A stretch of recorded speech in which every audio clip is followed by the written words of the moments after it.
Hello guys and gals, me Mutahar. A while back I made a video titled, Am I Being Blackmailed?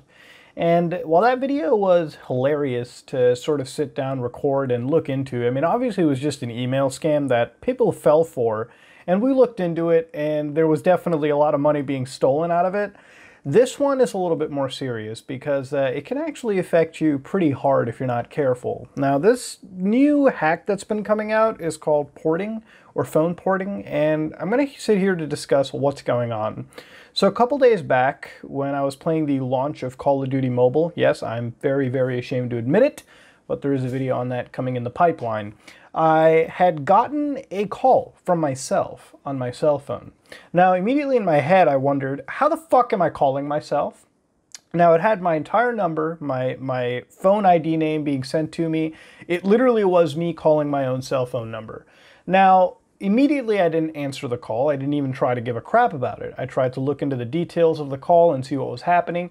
And yes, indeed, it was my cell phone number calling me. Pause. For the record, I want to say that I wasn't getting hit with a port out scam at this moment.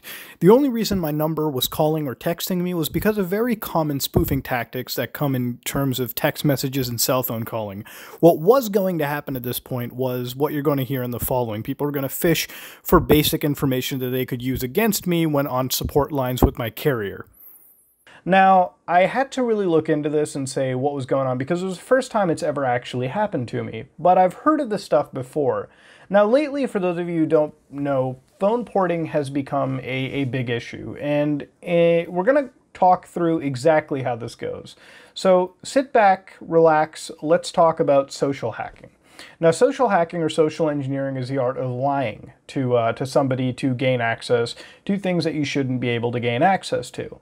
Now, every time you sign up to a website, do you guys know about those fancy security questions and answers? Well, let me tell you about a simple bar conversation a hacker could have with you. Now, I know that a lot of people like to think that hackers are really asocial pricks that sit by themselves cosplaying as Morpheus from the Matrix, but hackers can be the most socially adept individuals you may know. It's what gives them the credence to do their job very well.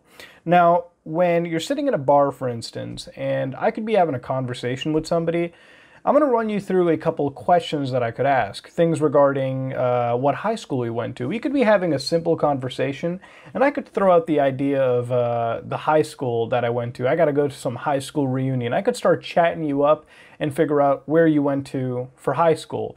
I could start talking about how much I love my pet, my first one, and you'd probably strike up a conversation. I might even figure out your first pet's name.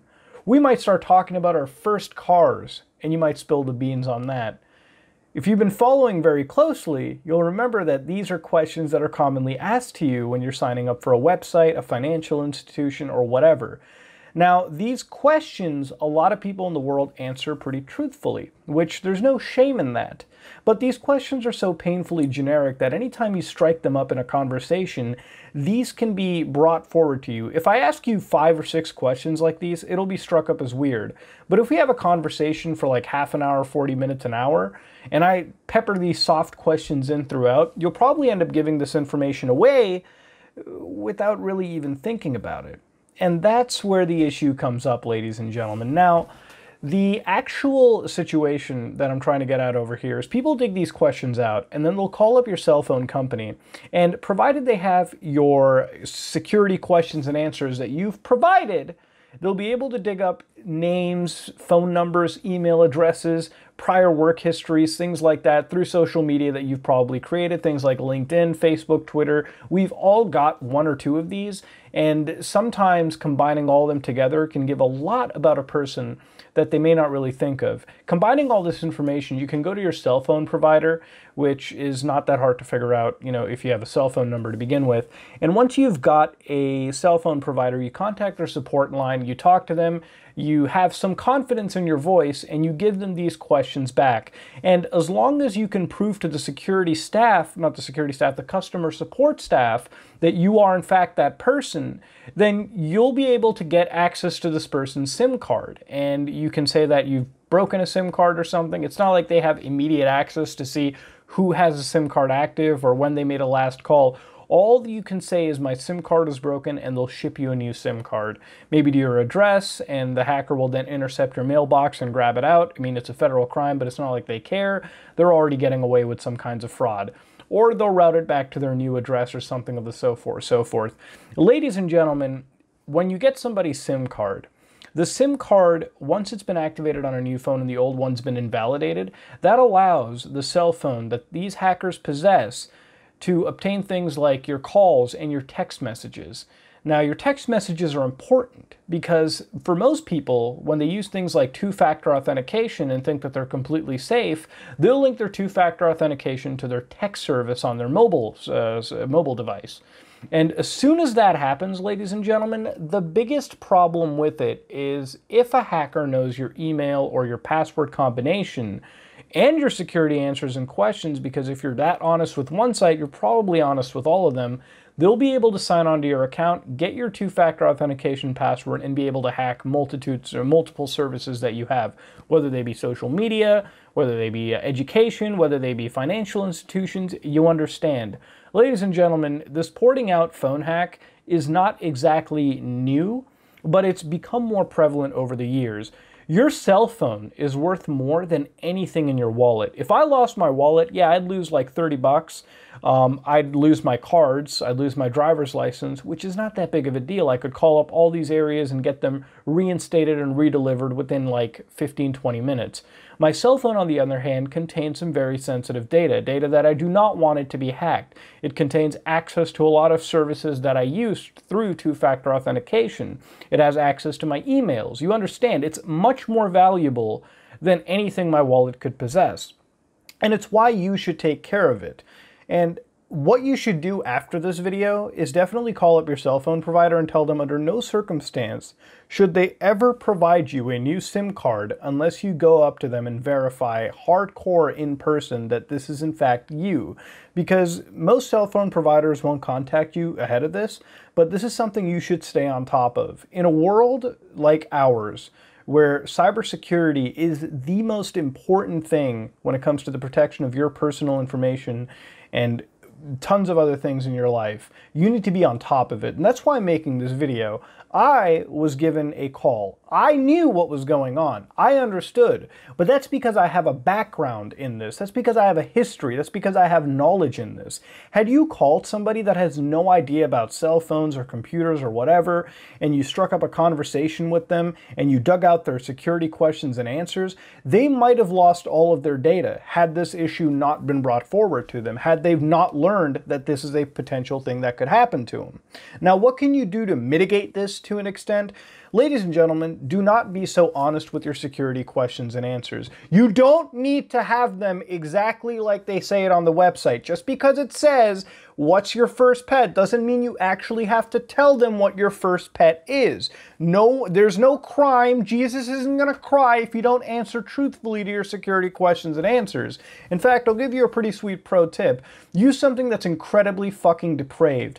If a security question asks you, what high school did you go to? This is what your answer should be. Zombie Jesus diddled a cat sphincter with a rusty dildo. That sounds disgusting. That sounds depraved. Some of you might even be offended. But there's going to be one thing. If you manage to get through all that sentence, you probably remember it. You remember it more than you probably would remember your first pet. Everything you use should be so unique that it will be something you remember, but not somebody else can remember. And if you use something super depraved, maybe somebody won't even guess it. I mean, if you're a Mr. Rogers type of fella, then you could use something really screwed up. You know, something that you would never say around somebody else, something only you can remember and get away with. That's what I kind of do with all the passwords that I have, whatnot. I just use something really fucked up that only I'm gonna know and nobody else should know. That's kind of the best practice for passwords or security questions and answers. Ladies and gentlemen, please stay safe, please stay vigilant. When I made that video on being blackmailed, it was a funny video. It was a video that I could sit back, relax, and laugh at, and kind of expose a Bitcoin scam address. But this is something that is now becoming more prevalent as time goes on. And there's going to be a lot of people out there who don't have any knowledge about how this works. And that's nothing to shame them about it either.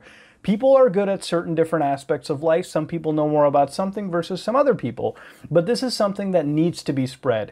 If you know somebody that isn't technologically literate, that doesn't know about cyber defense, you should give them at least this knowledge, because everyone has a fucking cell phone now. Everyone has two-factor authentication. Everyone has these things going on in their life. Not just with social media, but with important things like financial institution. This is what people are after. So if you can mitigate that, that would be a big bonus to all of you. Ladies and gentlemen, this is me almost being hacked, I guess. Now, this is me almost getting it. Somebody could actually be getting it. And that's kind of what I want to go at with this video right now, ladies and gentlemen. So just stay vigilant. Watch out for these cell phone porters that are existing out there.